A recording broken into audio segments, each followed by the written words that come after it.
How many miles did you run today? I actually went long. I ran 7, a little over 7. Why? Just feeling it? I went a little long today. There's many reasons why. One, there was a break in the rain. I did not. I had an extra 10 minutes on my calendar that was open, so I decided to knock that out. So it worked. Typically, I'm always racing You do on like my 5 a run. day, I feel like, these days. I do And you get to 6. about Yeah. 6. Okay. And you get to 40 a week, I feel like. Yeah, yeah. 40 to Well, 44. so yeah, 42, 42, 43. I think last week was 43 miles. This week, but typically, 42. This is the highest I think I ever did was when I was doing that marathon a few years ago. I was in the 40s. I think the most I've run since that 50K in December is 4 miles. And I'm just like, I don't want to do this. But I got this walking treadmill with a stand-up desk, and I'm using it. It's pretty cool. Just to like change up meetings to just like sitting the Yeah. whole time. And they say like 2.5 to 3 miles an hour. Right now, Yep. I'm building up. I'm about 1.7, 1.8 because I'm still trying to write at the same time, and I find that to be a little difficult. But I had a call this morning. I walked 60 minutes on that. I think I did like whatever one and some change. I think it's a little misleading. I think it's going faster than that, but I got the whole setup for like $220, which I thought was a pretty good deal. The stand-up desk, they're not expensive anymore, Right. which is great. And this little bad boy, so it's cool. At first, Yeah, people were I'd like, be "Why are you curious jumping to up and know. down on a trampoline?" I'm like, "I'm not. I'm walking on a walking pad. I'm walking on sunshine. Yeah, I'd be curious to know like what when you really get used to it and you get your speed going, like not necessarily like running, but like when you do get to that 2.5, 3 miles an hour, what's the highest that you can put in during a day, mileage wise? Yeah, it will be like I'm on the phone all day. Sometimes it's like a virtual call like this. Sometimes it's not. So it's interesting. It will be interesting to see how that goes. Because I don't want it to be like a day like today where I'm finding excuses to not, do something. But now I don't have this excuse. So, but rain, baby, rain, right? I don't have to get out there. I just got to walk on this damn thing. Maybe next week's I'll do it. I'll do the call on this. I'll do the show on the walking pad. Who's next That would week's be. guest? If we don't like them, that's what we'll do. So they have to hear that damn noise the whole time. Is that what it sounds like? No, it's actually very quiet. The only time it ever makes noises is when I turn it up or down. There's like a little beep. Oh, I guess some So there people you can have do it. like a marathon a day, which is what I've heard, just by walking, which is crazy. Yeah, it is crazy. But no. Well, welcome to episode 222, everyone. Wow. Yeah. Did you ever think we were going to get here, Tim? One show at a time, right? 222, triple deuces. And welcome, Amber and Sarah. Yeah. You guys are part of the iconic show, the 222 Club. Congratulations. I know, I was going to say, isn't 222 like the number? The two of you, the two of us on 222, it's just going to be a grand old day. It's going to be a good time. Oh, yeah. Are you all from the area? I am. Yeah. No, I'm actually from Baltimore. Oh, be more. All right. Girl. Mm-hmm. Yeah, all my handles for all my social media is Charm City to VA. So, Charm City. Well, you don't think of Baltimore as Charm City, but that's its nickname. No, I think people do, and I think that show, Charm City Cakes, really helped elevate that to. Yeah. There's a big branding thing associated with that that I don't think people give enough credit to, which is cool. What is Baltimore known for? Well, usually the response I get when people hear I'm from Baltimore is they ask if I've seen The Wire or if it's just like The Wire. that entered my mind. There I was are going parts to ask of it that are like The Wire for sure, but no, I mean we've got the Ravens and the Orioles, and it used to be a really incredible hub for music and all kinds of stuff. It's a lot like Norfolk. In fact, Norfolk's harbor was off of Baltimore Harbor. So, Oh, yeah, this is pretty cool. The Wire, good show. Mhm. Yeah. Great I haven't been show. to the Inner Harbor in a while. That's what it's Yeah. the Inner Harbor, right? That's Don't what they it's have called? that? Don't they have that kick-ass aquarium there? Yeah, Yeah. great My daughter aquarium, loves that. science center. There's all these really cool neighborhoods. You have Federal Hill, Canton, Bolton Hill, just some really cool areas. So, The Wire. Is it like that? I didn't grow up in a part of the town like The Wire. I was out in the suburbs. Wasn't Michael B. Jordan on that show?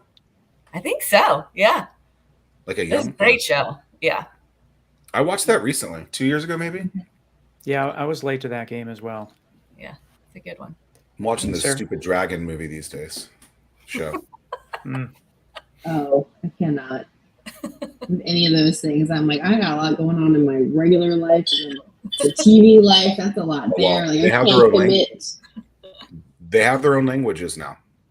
Yeah, So you got to read the damn captions. I mean, it's too well, that Mm. honestly, that part doesn't bother me. Like, not to out myself, but tons of anime and K-dramas in my house, so like, I'm used to the captions thing.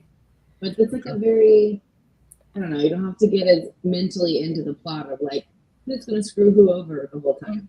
And that's Yes. how I feel about any of those. Game of Thrones. Where I can't That's trust Game of anyone. Thrones I can't 101. get attached to anyone. Like, it's psychological torture, and I'm like, I can't. So you were born and raised in Virginia Beach, you said?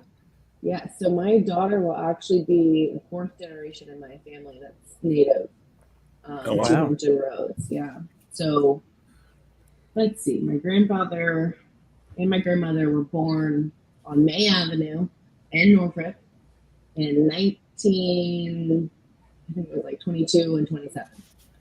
Well, And got to be May. gotta be May.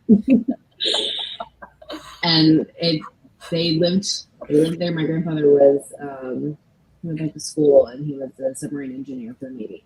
So he did that for a bit and then he retired at 50, which I cannot imagine doing, to fish. So growing up, I thought he was a fisherman. And I was like, actually, he had kind of a legit job. I was like, oh, wow. Not that fishing isn't, but like, he just gardened and fished every day. Why And you then got to my hate parents- fishermen so much, Sarah? I love it. I grew up Oh, I in heard. the Chesapeake Bay. They lived at Ocean View, so we walked to the beach and we would fish. We'd bring it back. My grandmother would fry it up. We'd pick vegetables from the garden and eat it, which doesn't sound like it would be Norfolk, but that was Norfolk. Wow. Yeah. I feel I live over in the Peak, Mhm. and I feel like I don't feel like a lot of people in Norfolk fish. Maybe in Ocean View, right? Yeah. Probably because they don't want to drink the Elizabeth River water fish. But over here, there's a lot of people fishing all the time. It's pretty crazy. Yeah. Just didn't expect it. Wow. Did you go to college, Sarah? Yes. Where'd you go? So end of high school, I got a bug in my butt about I wanted to go north and live in a city and do all those things. So I did my first year at what turned out to be a commuter college. Don't go to college without visiting, by the way. I just was like, yeah, I got in. That sounds great. They've got a cool anthropology program. I'm going to be the next Bones going. And it was like T stops from Boston, Bridgewater. And I was miserable. Everyone left on the weekends. There was nothing to do. It's a really small town. And having grown up here where there's something to do all the time, that was a shock for me. So then I transferred and I did the rest of my years at UNC Wilmington, which is very much like our area. And I love it. I feel like I thrive there. Well, Dawson's Creek fan, I bet. Okay. Yeah. Well, actually, I hadn't watched it until I went there. And then I was like, oh, this is cool. I feel like I'm on an epic roll of just like You are, trolling today, you are so I violent. You got some apologize. zingers today, Zach. You're just a wealth of pop culture knowledge. Challenging me. Yeah. Who knew? Yeah. What about you, Amber? What's Yeah, the quick and The college story. Yeah, I actually went to all the good ones? Christopher Newport University. I was it was Paul Tribble's like second or third year there. So he's just since retired, and I was my claim to fame is that I was one of the charter members of the President's Leadership Program. Well, congratulations. Yeah, there was 20 of us, and it definitely, I went and visited maybe a year ago and hung out with some folks at the leadership program. And I went to school in that location, but I did not go to that school. I mean, it is wildly gorgeous, and they have just done a phenomenal job of developing the programs there. And they just put on a global followership conference on what it means to be a good follower, and people from all over the world. So but I went there when there was one dorm and one cafeteria, and watched it grow slowly while I was there. Football team started when I was there, so it's fun to be on this side of it. What so did you know about this area when you applied? It just no. Came up? It was actually, as a senior in college, I was trying to figure out where I wanted to go. JMU was at the top of my list. I got waitlisted, and a friend of our family just happened to be over, and he was like, hey, he knew the Tribbles, and he said, they've started this program. You should go check it out. And so I applied and got accepted into the program and went sight unseen. The first time I saw the university was during my orientation. You had a better experience than me, because that was the same thing for me. Yeah. Wow. I think we have impulse. Yeah, I know. We're like, I don't know. That sounds, it was like, what's the worst that can happen? If I don't like it, I'll just transfer home or go somewhere else. And my plan initially was to go there for a year or so and then transfer to JMU. But I really enjoyed my time there and the program. And, some of my best friends are still people from those college years. I don't think that's uncommon. I don't know. Tim just has two kids that have recently gone, but I went to West Virginia University. Mm-hmm. Mm-hmm. I applied to 2 schools. I got into 2 schools. That was one of them. Yeah. I'm an idiot. I got to go to the worst schools possible. Let's see, I can sing myself too. It's okay. I think when I went to orientation, it was the first time I went there. And Really? at the time I was like, well, all there is a Wally World. And I'm like, okay. There was a lot more to do there in Morgantown than a Wally World. Beer is cheap. Cheapest. It used to be cheap. I don't know. You could get a keg of Natty Light for $42. I know. You go. That's 7 24 packs for $42. Think about that. That's you can't get a 24 pack for under $70 at this point. So right? Yeah. The good old days. Oh yeah. So how did you two meet? We actually met at the collab mentoring. Oh wow. For the incubator and accelerator. Amber, she could tell you, but she was doing a little bit longer than I was. I started, I want to say right around this time last year, over the summer.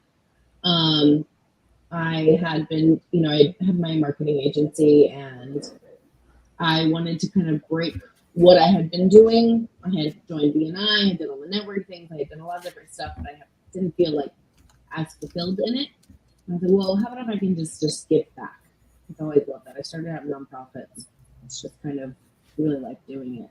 So someone, Michael Nussbaum, actually introduced me to Hunter over at Co-op, and he was like, oh, you should mentor for them. I'll set up a meeting. We had a meeting. It was great. Loved it. I went to a roundtable event and met Amber there. And one of the people I was meeting with, oh, you should meet my mentor, Amber, because y'all are saying the same thing. So I said, hey, great. And Amber she's friends with the tree. So she was immediately like, let's go get a drink. Let's go do all the things. And I was like, yeah, sure. Oh, great. And that's how it all started. Wow. And how long ago was that? It hasn't been long.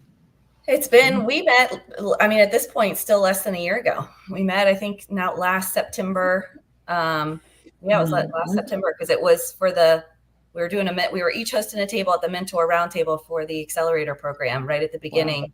So it was like August or September of last year. We went and grabbed breakfast one day, and it was kind of hey, we should do something. We were, because I had a sales operations company and she had a marketing, company. I said, we should collaborate on some stuff. Yeah. And so we threw together, we had recognized that the founders we were mentoring, I was like, I'm having the same 4 conversations. Are you? And she was like, yep. I was like, all right, well, I had this idea. Conversations? Yeah, they were brand, all around your brand messaging, target market, how to hold a sales call, like how do I even sell something? And then what's a good marketing strategy? We're consistent. People were coming to us for mentorship around one of those 4 areas. And we ended up, usually one of them pointed back to what's your brand messaging and who's your target market. So we threw together these 6 go-to-market strategy sessions to kind of, post. We could only give so much time for free in mentoring. And so we threw together these sessions and people were like, oh my gosh, this is so helpful. We need this. And so we kind of stopped. We were like, like maybe we've uncovered something here. So we did some research and we grabbed a company that was willing to let us test it out. And we incorporated RedwoodRISE in January. So I do want to circle back about how you came up with the name, but you guys, you must all hit it off really well, because I thought from seeing each other, it looked like you all have been together for years from a business standpoint for a long, long time. Yeah. Perfect. And then certainly possible. I mean that in a good way, Amber. Not yeah. Oh no. Watch out. No, we talk about 10 times a day, and even on the weekends when we're not working, I'm like, hey, kind of missed you. What are you doing? What's up? Yeah. And all the mentors. I mean, I was telling Zach over text, like everyone that you mentor, they all speak so highly of both of you. So it's just there must some natural synergies or something that was, or maybe it was just always meant to be with you both to be working together. Yeah, I think a little bit of both. Yeah, it felt we realized we were so aligned on like a weird level, and I was like at one point I was like, okay, I'm serious when I say this. Like, I think the same thing too, and this is not lip service. Like, it just was so every single thing that we kind of touched on, and especially when you're talking about going into business with somebody, there's a lot of big boo-boos that you know, things you can step on and things that can get in the way. And every single time our approach was so aligned. And even when it was slightly off, the conversation was enough that it didn't matter. We got on the same page, and it was 0 to 60, really. Yeah. And I love it. It's great. It's been a blast. So what was your last fight? When was our last fight? I don't know. Yes. Probably a couple months ago. Was it good? Was it a good battle? Yes, there was. It was just a rage. Just, no.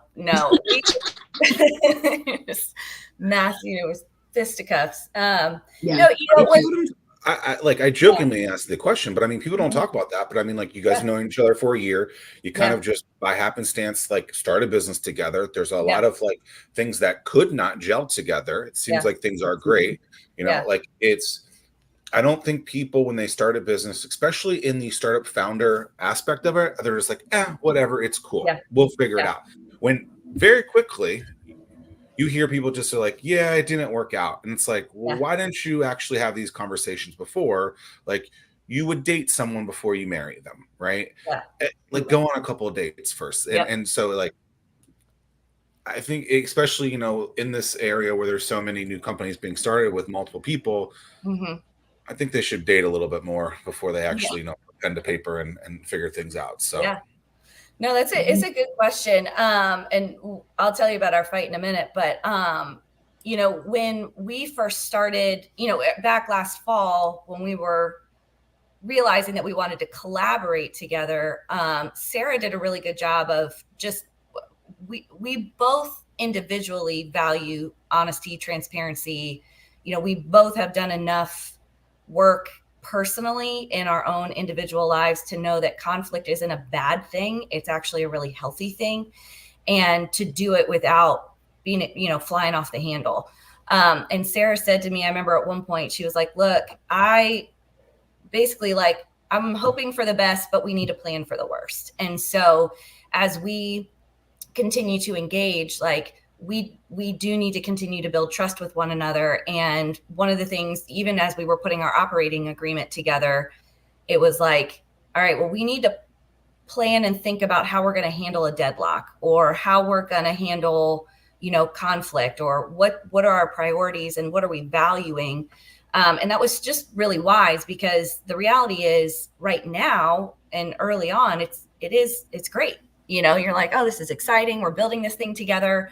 But the reality is we have had disagreements. And one of the things that I think we do really well is bringing it up immediately. Like, I don't have to wonder if Sarah's frustrated at me, or if, something doesn't sit right with her, because I know and trust she's going to bring it to me immediately, and we're going to work through it. And we are committed to working through it, before we then go to anything else, and having as many conversations around it as we need to. I mean, I think, Sarah, you have to remind me, I think our last argument was about, it wasn't even an argument. It was just a disagreement around, I think I had posted something on my personal social media, and then you had a, it was like, I'm not sure about the optics of that. And so then we had a really good conversation around it, and, and me being able to say, hey, this is where my values are. Like, this doesn't go outside of my values. Like, I feel like my kids are on this app. Like, if I post anything that's like super crazy, and they see it, so it was still in line with my integrity and values. And then we were able to have a deeper conversation around, like, do we care more about optics, or do we care about like the core integrity? And because people are going to misunderstand, or, we're going to be misrepresented at some point. So, but that took a couple of conversations for us to work through it. But I think sorry. No, go ahead. I think part of it was, we put it in these, the optics versus not, but like, we're also unintentionally stepping on wounds, right? Mm-hmm. We each have our own background, especially as women in business. There's a lot less margin for error for women that is allowed. And there's a lot more judgment on how we show up. And my background was coming from a space where that was enforced very heavily, right? In a lot of different ways. And Amber had that too. And we basically, I apologize for that. We basically responded to it differently. I had decided to probably over embody some of the carefulness, and she had decided to, you know what? I'm not going to please everyone. I have to be happy at the end of the day when I go to bed, and how I feel with pride with how I show up, and that's all I can do. And I love that, but it was, we're going to be misaligned on some things, and that was it. And it was really more of a learning lesson for me. I feel like in the long run, as I accidentally stepped on something where I hurt her pretty badly with what I said, and I didn't mean to. And I had to reflect and say, okay, where is this coming from? Is this something that I need to change or maybe reframe? And I feel like that's where we came, to the middle of that. But it took about it was about a week long in total. Mm-hmm. Tears, mm-hmm. Arguments. I didn't mean that. We didn't quite mean that. Like, trying to figure out how you want to say, with your words, because especially when it's something emotional, you can't always find the way to say it the way you want to say it the first time. And then it was the question of, like, do we need to have policy around this, because it's not going to be the last time we have this conversation. Mm-hmm. And then we went from there. Is that a real conversation in 2024? Imagine right? that. Real conversation. Yep. Well, that's I'm like curious if that is what helps translate to you all being better mentors, because you're living a lot of the same freshness that the people that you're working with. You just happen to be lucky that you've been around the block a time or two in your professional careers, that you can handle it hopefully in a way that it should be handled, and then you can pass that on to the people that you're mentoring. So have you been able to translate those experiences directly to the folks that you're mentoring? Oh yeah. Yeah. I mean, some of the I think one company in particular, they are also co-CEOs, co-founders. And so helping them, I think there've been a couple times we've been able to say, hey, and actually Sarah and I were just talking about this yesterday. Like, the reality is you're leading and working with whole people, and as much as we want to be able to just leave our personal life at the door and focus on work, the reality is, like, things that have wounded me, or, soft spots that I have, or even, past experiences, or the fact that I'm having a bad day and my kids were, I'm coming into this meeting just frazzled, or, that impacts your ability to do work. And so if we can care for the whole person and determine where the expectations and standards are, and then be honest about what you need in those moments, because especially in entrepreneurship, like, you could work 24/7 and there would still feel like there's more to be done. And so how do we protect one another as, co-CEOs? How do we empower each other to lead well? How do we go, hey, there have been several times where Sarah's like, hey, you're not doing okay. And I'm like, I'm not doing okay. And she's like, okay, I need you to go take a break because I need you to be more present here. And so, being able to speak into each other's lives like that. And know too, even as we've coached people on their hiring practices and, their first hires and onboarding them, like, empowering the founder to know, like, that there's a leadership component here that is a skill set you can and need to learn to be able to really have a functioning and healthy work culture. What's your what do you find your client mix to be? Is it mostly female founders, or is it a mix, or is it, granted the numbers are a little skewed anyway just because the majority of founders are male, but like, how is your client mix? I mean, it's okay. So on RedwoodRISE side, it has been majority female, I would say. Mm-hmm. But it's funny, on my own personal, like, background side within my agency, majority male, and it's a slightly different demographic. So agency side, I do more like small business 5 to 10 years in, and then of course RedwoodRISE, we are truly in startup mode. Do y'all still have your separate agencies and then have this other organization now too? Mm-hmm. Okay. Yeah. See, I'm learning just like the audience, I know nothing. I don't like going in to do shows knowing much, so I can just be as inquisitive as possible and be there like, okay, this. Okay, got it. RedwoodRISE currently is the one that is taking up. I mean, that's the one that we're both mostly focused on right now, because we have some other.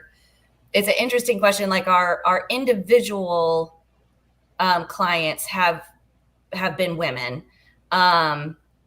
But we are working on some projects to partner with angel and VC funds to be able to support their portfolios.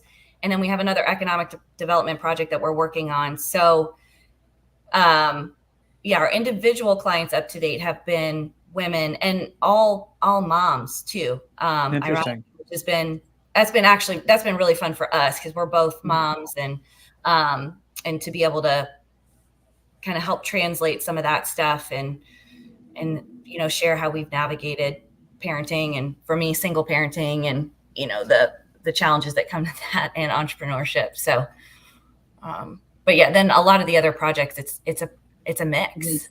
Mm-hmm. Yeah, it's been a healthy mix. I would say now, with everything that we have, so we have a lot that's getting ready to come, but like now we're at a good 50-50 range. And we know that as we further dive into this VC space, the reality is the majority of them are men.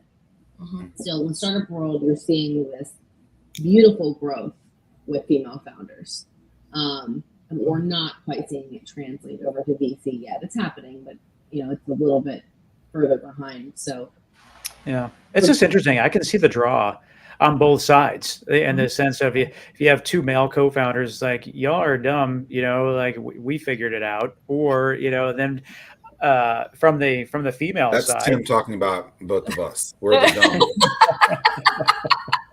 Not at all, Zach. But and then at the same time, I can see why it's on the female side, people will be attracted to talking to you all, because you're like let's just face it. Not a Yep. lot of female-led companies, raise money. There's just not a lot of them, period. And you all are trailblazers from that sense. Yeah. Well, and it's different challenges that you face, right? Like, there's challenges that I have to overcome that both of it, like, I don't imagine a ton of men are getting hit on LinkedIn, but that's like a regular hurdle that I have to jump over just to get my job done, Zach and it's does, like, but but Zach is the anomaly. So That's like tough for yourself. yeah, right. Or like going to, the things that you don't think about, like going to networking events, or, there's just, people not taking you as seriously. People feeling like you have to continue to, prove yourself in certain spaces. Or, for me, I have 4 boys, and as a single mom, like there are days where I'm like, I don't feel like I did enough, but it's like, I kept 4 whole people alive, and they ate all day, and I sat in meetings, and so and being able to communicate that to our founders of going, you've done enough. Like, there's a lot on your plate that you're not giving yourself credit for. And you need to understand, like, typically a man in this position has a wife or doesn't, there's a lot that they have a different set of support system that you as a female founder maybe don't have in the same capacity. And so learning how to give yourself grace and be able to say, no, I've done enough. Like, today was a busy day, and, being able to reassess your expectations for yourself. Well, I also, in addition to that, like, it's how you view yourself. We had one founder where I needed to pause for a minute and recognize that the conversation that you're having with your 4 boys running around in the background, she also has 4 boys, and these, not in an office, you are at home, all of those pieces, these are the same conversations that we would be having in the corner office with the windows. Like, that's the same level of discussion, same level of discourse, and you're making C-suite level decisions as the CEO, and you need to remove yourself from your environment, because women in general, founders, we have a tendency to, like, well, I'm all, a mom, I'm just this, I'm just that, or I'm doing this, but I have kids at home, and it doesn't take away from what you're doing, but we tend to tell ourselves that story, and we don't always realize the power and impact of our decisions, because we're defining ourselves by our environment and less about our decision-making abilities. Mm-hmm.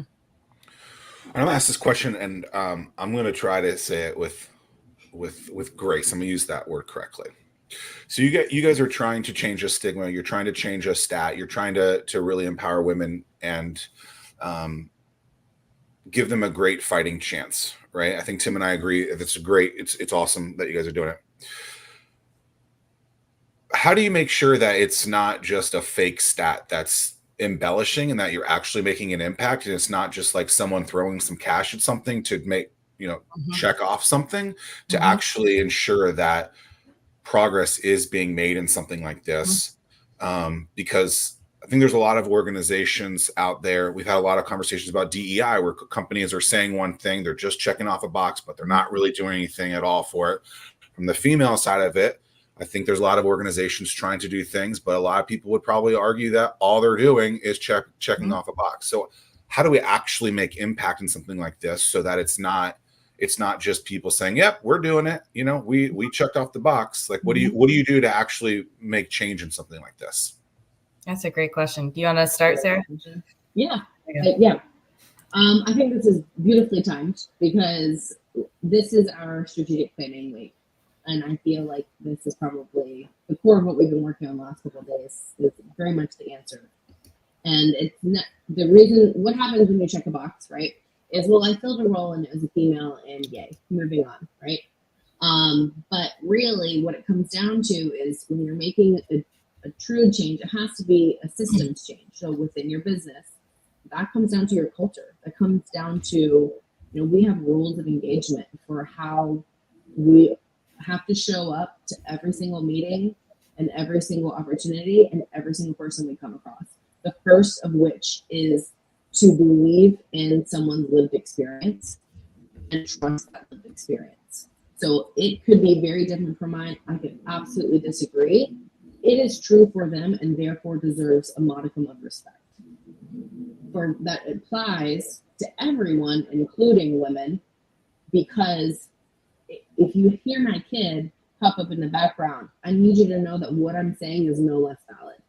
And again, that comes from a cultural perspective, an expectation perspective within the company of you still deserve respect. That is your lived experience of not being able to have childcare right now or not being able to have that. It doesn't make you less valuable. And that is where we see the true changes in mindset and shifts that need to happen in how people show up. Then the bigger systems and the numbers, those grow along with it because we've set an empowering foundation. Mm-hmm. Yeah, and I think it's, that's a big question you're asking too, Zach. Like it's a deep one that I think as a culture navigating in real time, like how do we, because what we know is that representation matters, being able to see yourself in a position to then go, I could do that. There's an incredible female astronaut that I follow on TikTok. And even the fact that I have to say female astronaut showcases a deep, in our culture, when we say astronaut, we immediately picture a male. So we know that representation matters, but representation for the sake of representation doesn't actually empower people well, right? Like it doesn't necessarily put the best or right person in that position. But I think what it does require is a deeper look at some of our implicit bias. Like, how am I coming to the world? What is my lived experience and my perspective that I'm bringing to the table as I am doing hiring or as I am thinking about investing? I mean, there was an article published not too long ago that showed in investor meetings, if it is a male founder, the questions typically are around what the success potential is. And if it's a female founder or a founder of color, the questions are around how much risk is involved and the potential failure rates.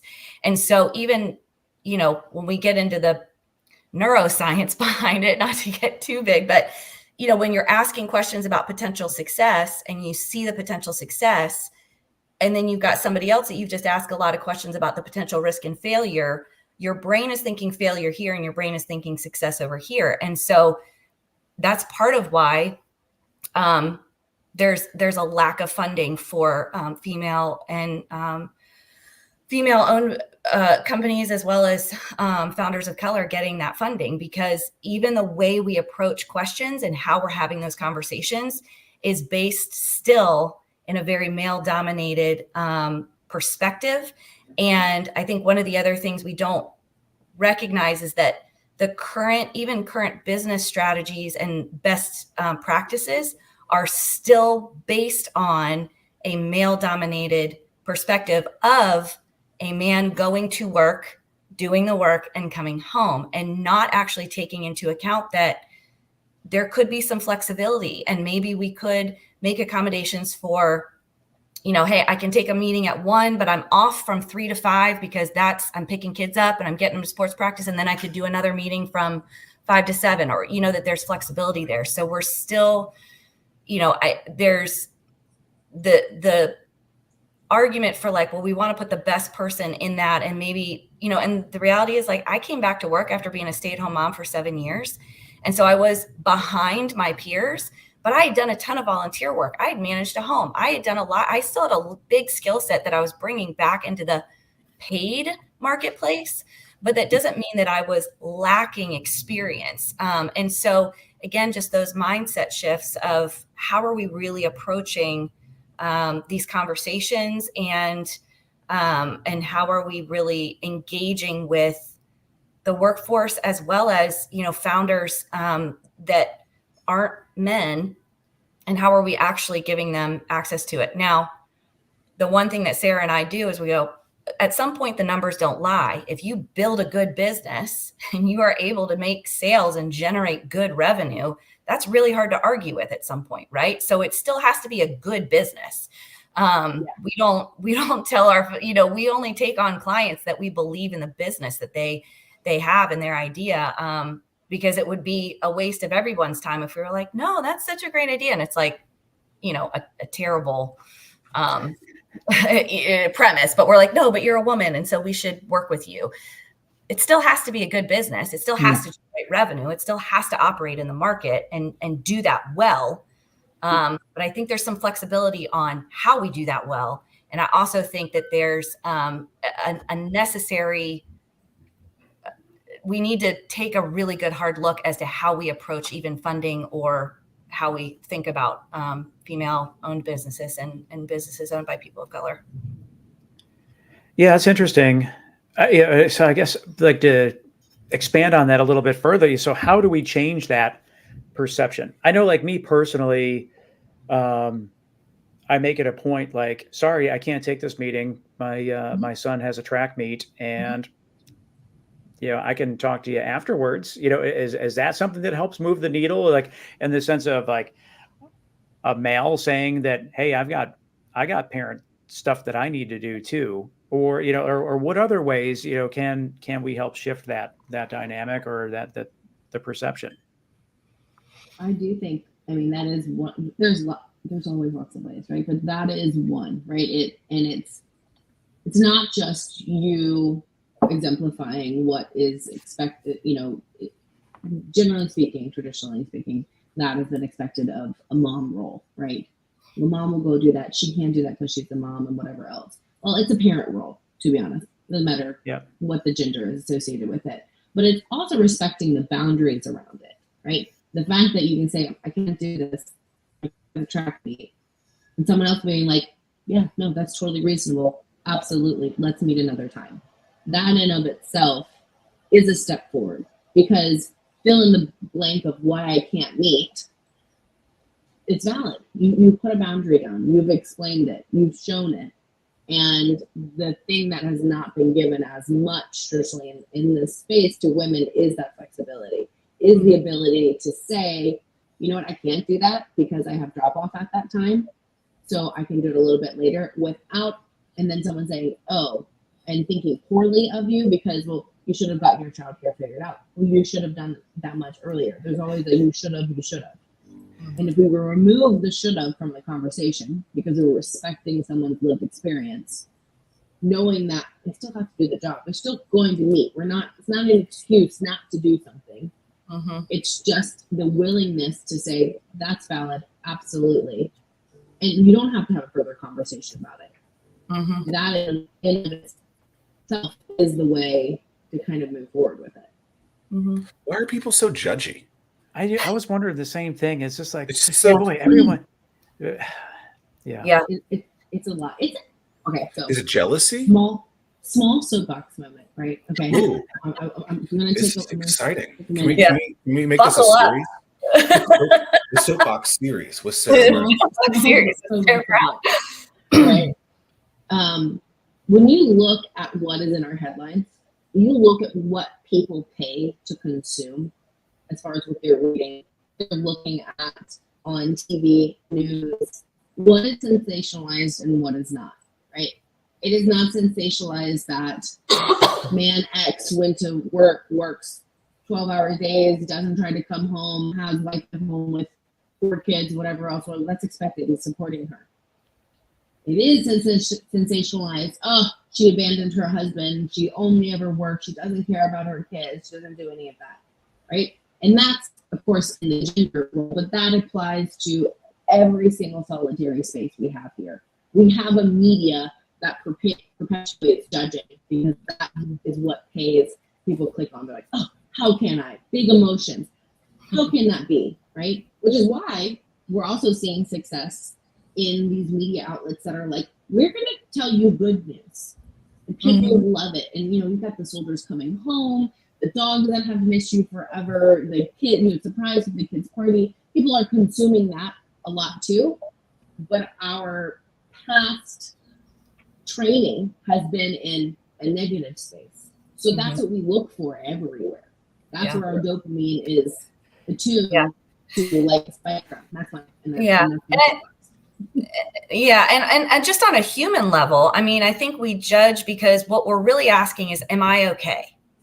Am I okay? And the way that my litmus test about whether or not I'm okay, I have to judge it on some arbitrary hierarchy or standard of operating that somebody else then in relation to them. It's like, well, I didn't do this, but at least I'm not that.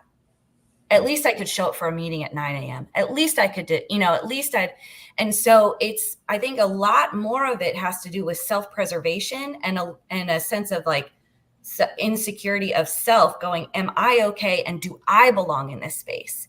And I have noticed the more authentic Sara and I show up, the better the conversations are, the deeper the conversations are, the quicker we get to the root of things, because people feel like it's okay for me to be totally myself in this space and like tell you that I'm losing my mind. Like we will get messages from our clients going, guys, I'm losing my shit over here. Like I cannot do this, and it's like, hey, that's okay. Go take a nap. And like, like the world is still going to turn. And I promise you the sun will still rise tomorrow morning. Go take a break and we'll hit this again tomorrow. Yeah. You gotta, can't go 24/7. It's well, fun story.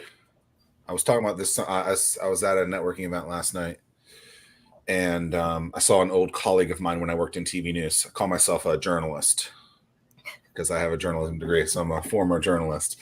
And it literally, my LinkedIn says that, former journalist, in quotes. In quotes. And I said to him, I said, they always ask you, do you miss those days? No, not at all. Haven't thought about it. Don't care about it. Don't want to go back. However, I don't know if I ever told you this, Tim, but I think it would be fun to go back to be like the general manager, the president of a TV station, and completely change the way that news is presented to be more positive, to not be so like, oh, hey, you live in Virginia Beach. There was a shooting there yesterday. That means if you live in Virginia Beach, it's the most dangerous place in the world. Right. Or like people like Baltimore. Right. Baltimore, clearly, because of The Wire, is the most dangerous place in the world. Now, maybe it is, right? And maybe Virginia Beach is a dangerous place. I don't find it to be, right? And even though there was a study that went on that said it was somewhat dangerous, that we talked about that last week, I don't find that to be the case. But what would happen if media would do more positive stories? I know they sprinkle in some stuff, but it's like, it doesn't have to be so like disgusting headline based. And I think it would be interesting. I think it would take some time, and you would have to have someone that would be willing to allow it to take time, because it would be so different. But I think it could work, and I think more people would like to see stuff like that. Sure, if something is really bad, right? Talk about the weather, talk about some floods, things like that. Sure, you can still have that stuff, but it can be in a positive way. It doesn't have to be so threatening. But you're in the cone of uncertainty that is 15,000 miles wide. Guess what? Well, it's just I mean, it's just so frustrating when you're watching the local news, and it's just you're getting pitched all kinds of good news stories, but rather we'll go across the country so that we can pick up on this one negative piece, because that's what people are going to be triggered to. That's the stuff that bothers me, and I'm like, on my have a little grudge that is gnawing at me right now, because soapbox. As you know, we have the Startup World Cup that's taking place on August 28th. That's a really, really big thing for us. It's a big thing for the state, but then when I'm getting passed on it from media outlets, because, it's just like, we don't cover that kind of stuff. It's like, okay, gotcha. It's like, say names. Yeah, same name. Well, I mean, that's one of the things that we even see right now with like the Olympics, and it's like, I mean, I'm a connoisseur of social media. I consume a significant amount of it, and I've learned a ton. I've learned a lot. Through all different things. But there's so much goodness in the world that we forget about, because the pain and the heartache and the struggle is so explicit, and it is so but it's like you're watching the Olympics and all of a sudden you're like, oh my gosh, like I'm watching somebody who I never even knew existed, like this kid doing the freaking horse, the thing, and he's but he's also, but the part that social media shows is he's also doing a Rubik's cube like right before, and he's doing it in less than 10 seconds, and he's so there's all these moments of goodness, and that's the part that, you know, when we hit these challenges and struggles, even in, you know, entrepreneurship, or as we battle some, you know, the bigger systems and the frustrating conversations, and the, you know, we've been in meetings where we got off and I'm like, Sarah, I don't even think that guy likes women. Like I like, it was volatile, you know, but, and like, that's a hurdle we have to jump through to be able to do our jobs. But on the flip side, it's like, but we get to do this amazing work, and we get to work with incredible people, and we get to impact, you know, communities by increasing economic development. And we get, like, we've got all these incredible, there's so much goodness that gets overshadowed. And that's the part that's like, let's just not do that anymore. When a situation like something like that happens with me, like I'm very selective in who I work with. And people are like, why? And I'm like, basically for what you just said. It's like, it's gotta be win-win, right? I gotta make sure that company is going to do well, because if they don't do well, then it looks bad on me, because then there's a blame game. Oh, it's because of him. He doesn't know. I'm like, or it's just the person's a freaking donkey, and you're like, I don't want to work with that person. It's like, don't. Like, Yeah. Oh, totally. I don't care. Yeah. And it's I think more companies need to do that. And I get it, you know, sometimes you need that money in there, and so you got to work with a couple of donkeys, but like, it'll probably help your heart a lot more if you just don't allow those idiots to be in your life. Couple of questions, Tim. Make sure you tell Mr. Pittman about the Startup World Cup. Well, if I can just if I could take 2 seconds, I'll just share real quick. So, Innovate Hampton Roads. Our whole mission in life is to be like the storyteller for the region. And a long time ago, a study. We love our studies here in the region. A study was conducted, and 2 of the things that were talked about that is missing was storytelling and access to capital. So Innovate Hampton Roads, we made it our mission to better tell the story of all the things that's happening within the startup community. So that's what we focus 99% of our time. This show right here is an example of that. We bring out founders so they can tell their story. We have been successful in that. So now, rather than us trying to track down investors are now contacting us saying, hey, introduce us to companies. What companies are in your portfolio in your region that we should talk to? Another success indicator that we had was Pegasus Tech Ventures. They reached out to us and they said, hey, we're hosting this Startup World Cup, and we've always wanted to do it in Virginia. You look like the person in the organization that should host this event. Would you be willing to do a regional event for Virginia? And then the winner of the regional event will then go to San Francisco and compete on the global stage. So we're hosting this Startup World Cup for Virginia on August 28th. And what we're doing is this is our time. Everybody apply, startups apply. You have to have a product. It can't be just an idea. But you have a product, you apply for this. This now allows us to like go to all the other investors saying, here's 100 of the best companies that we have in Virginia. This is everything that we have to offer. But then we're going to narrow down those 100 to the top 10. And then the top 10 are going to pitch their idea on August 28th. A panel of judges is going to then pick what company should represent Virginia in San Francisco on August 4th for a chance to compete for the $1 million prize. $1 million prize is great. However, for us, it's more showing all the investors, all the rest of the world, this is Virginia. This is Hampton Roads. This is what we have to offer. This is why you need to pay attention to us. So it's a really, really big thing for us. We need, so I I plead to all startup founders, whether if you think that you can win or not, it's not about winning the $1 million of prize. It's about us showing the rest of the world, this is the depth and breadth of the companies that we have in the region. Go to our site, innovate757.org. It's on the homepage. Click up Startup World Cup. It'll take you there. You can apply. You can attend. The event's going to be at the Ziders Theater in Virginia Beach on August 28th, the evening of. 300 tickets available. Many are accounted for. It is going to be a sold-out event. Show up, celebrate what we have going on. And like, this is the time. Like everyone's talking like, hey, we got to do this. And now it's time for us to show up. Yeah, we'll be there. We got our tickets. Yep, we got our tickets. Okay. Thank you, Zach. Thank you for giving me the stage. He said 2 seconds, and Might have I was been like 3 minutes. I mean, And now we look at you to be a liar, Tim, because you said to. Well, I mean, I said one thing that I'm not lying about is like bringing capital to the region. So it's just like if everyone's talking about like, hey, we need capital, but then like those same companies don't apply to pitch. It's like then you have nothing to complain about. You had your chance. Yeah. So we have a question basically generally about like marketing mistakes, and I'll like all of us can hop on this because I think we can all answer it. But generally, it's I think people think they're marketing a lot when they're actually not. Right, their message is so off that they have no idea what they're talking about.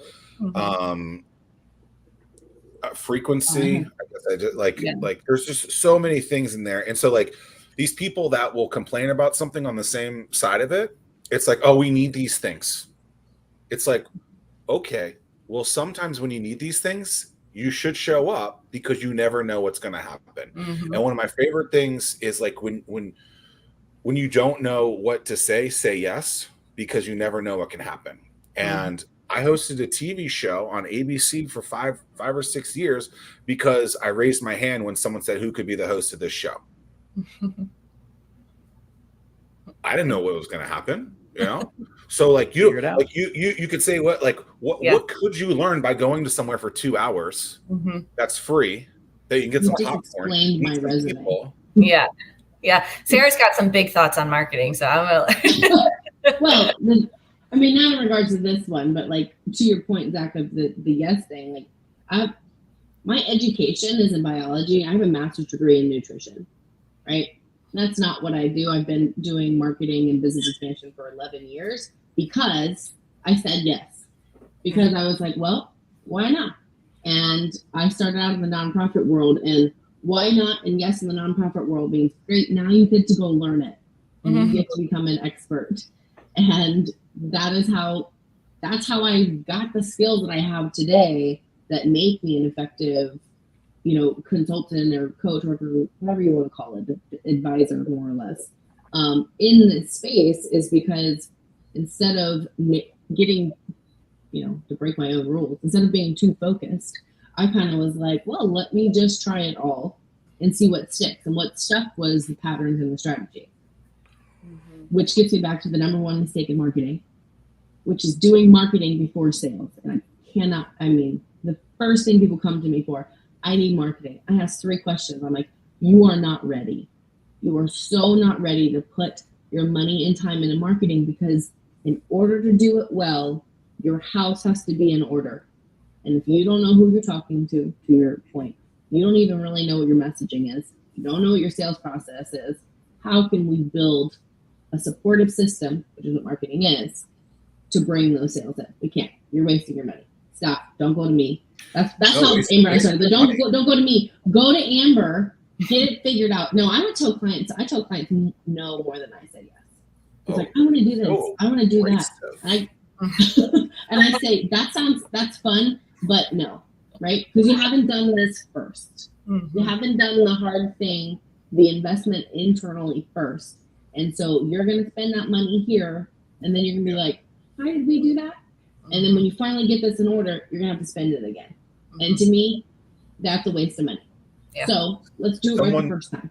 One of my clients sent me something the other day, like, what do you think I should do? I was like, my response was, why are you even asking me this? Like, I'm going to say no. Yeah. We've had several people come to us and they were like, we just blew $10,000 on a marketing campaign and we got no leads. And I was like, I know.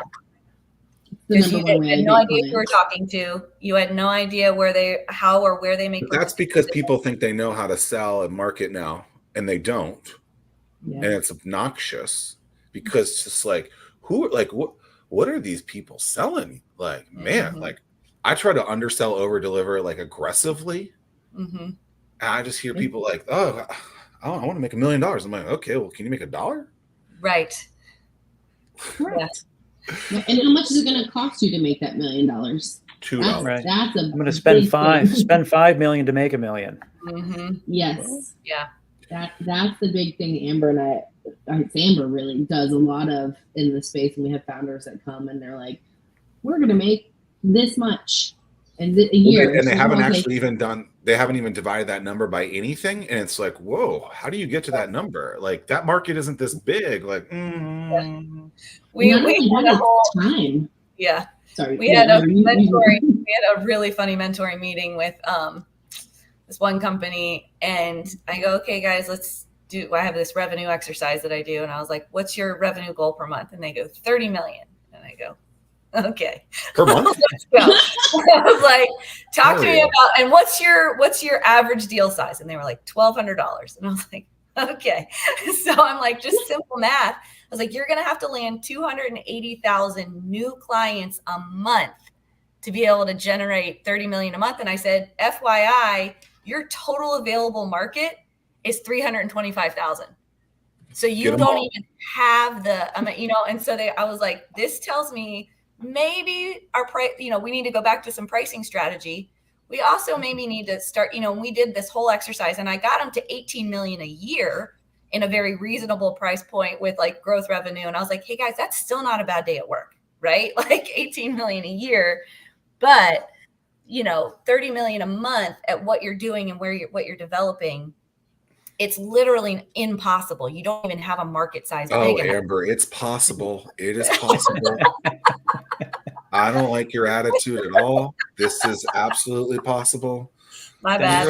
Then your alarm I'll clock goes off. And you can tell them.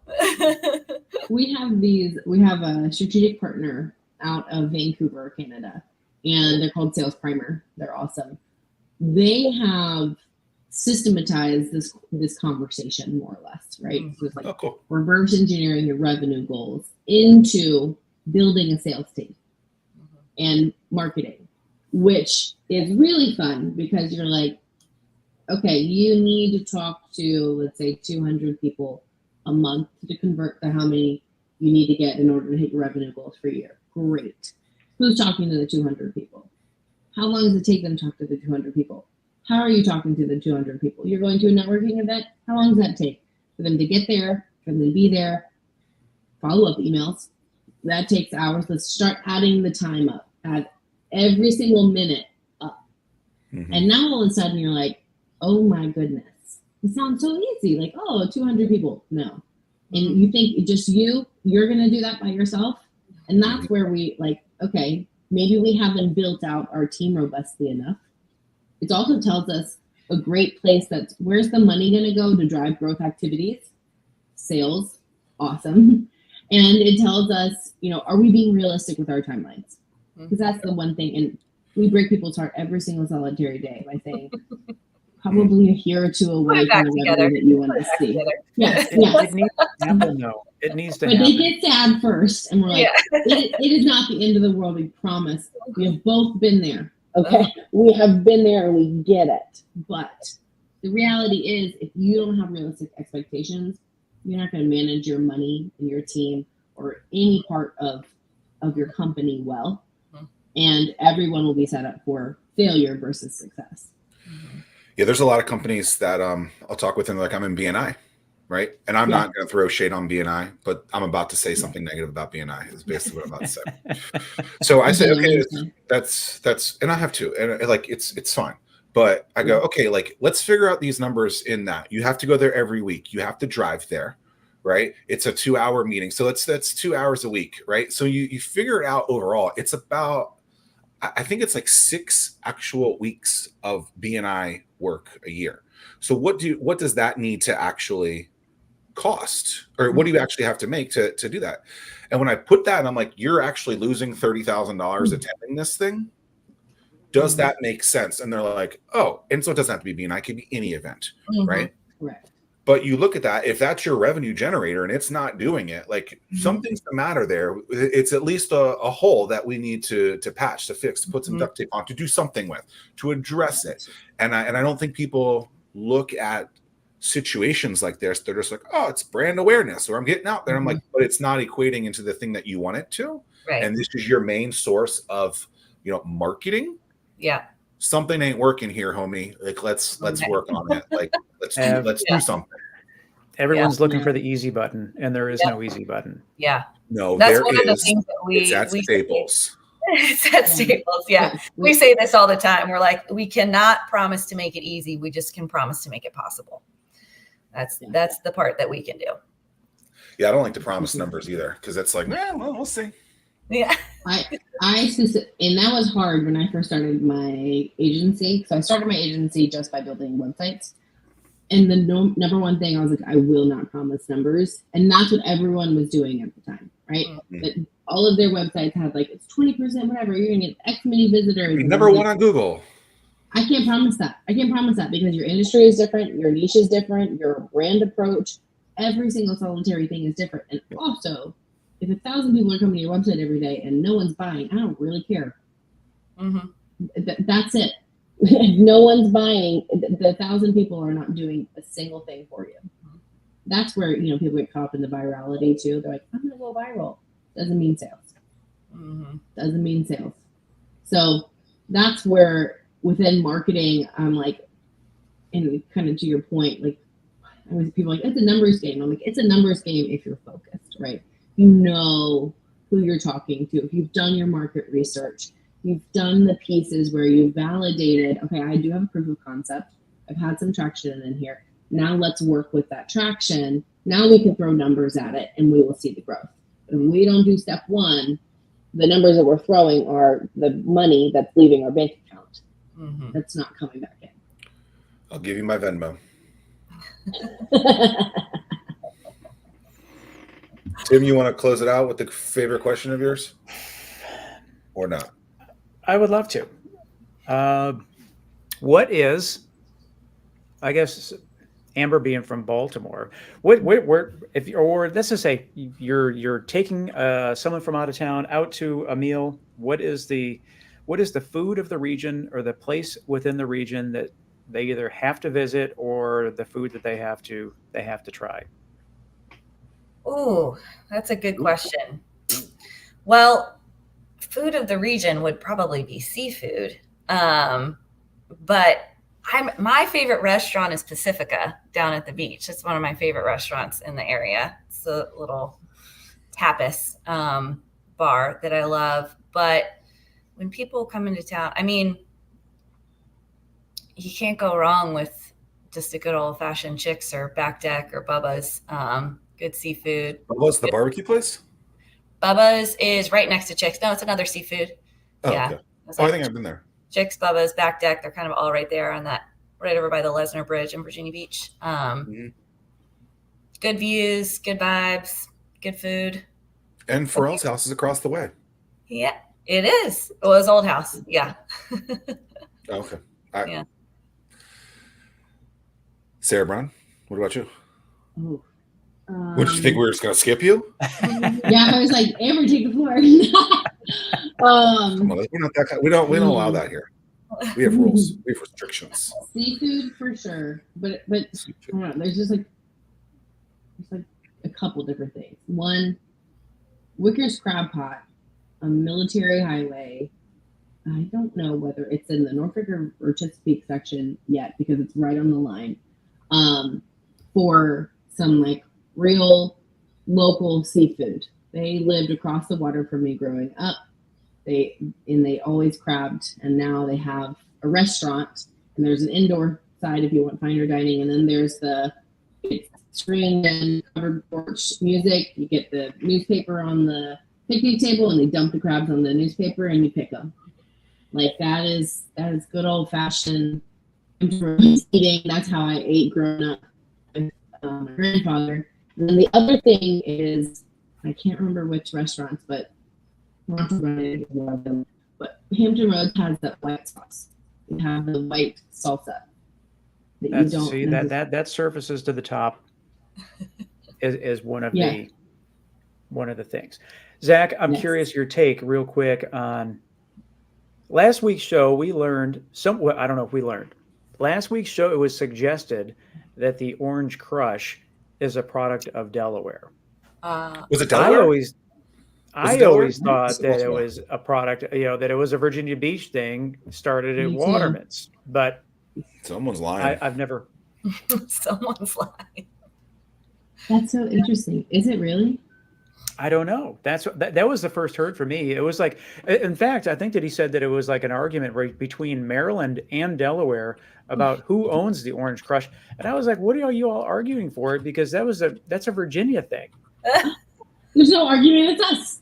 Right. I had to explain that to in the Jackalope Festival. One of my clients was a sponsor for them, and when we were doing a lot of the collaborating and everything that was going on, we created a drink just for them. It was the Jackalope Crush, and I had explained to them what that meant, and the fact that if they went anywhere else, it was probably not going to mean a darn thing. But here, if you put Crush in the name, people know exactly what to expect, and there are expectations associated with it. I have gone and leveraged the Wikipedia is information not a superhighway. source. No, this is the information superhighway. Okay. Uh-huh. According to the Herald Mail, the cocktail origins remain uncontested, with the famous drink having emerged from the popular resort town of Ocean City, Maryland. I was going to say Bayfront Restaurant, Harborside Bar and Grill in 1995. Yeah. I didn't want to cause problems, but I had a feeling Ocean City was the Look, I appreciate Waterman's for stealing something. It happens. Okay. We're gonna. What year was Waterman's established? It's been known to happen. Oh, when did Waterman's? The show is off the rails. 1980. So, I don't know. That doesn't mean that they had it that first year. It doesn't Tim. mean You how. are jumping to a conclusion, and I have I'm I have a map for that. You know, shout out Office Space. This is this has been the second longest show of all time. I knew it was going to go long. Really? She's like, well, really, you know, the two of us, the two of you on 222. It's been absolutely glorious. Thank you for telling us some stories, for being great. Yeah, I agree. Thank you so much. And if you need assistance, there's the URL. Check them out. It'll be in the show notes, RedwoodRISE.com. But thank you both for joining us. That's episode 222. Toodles.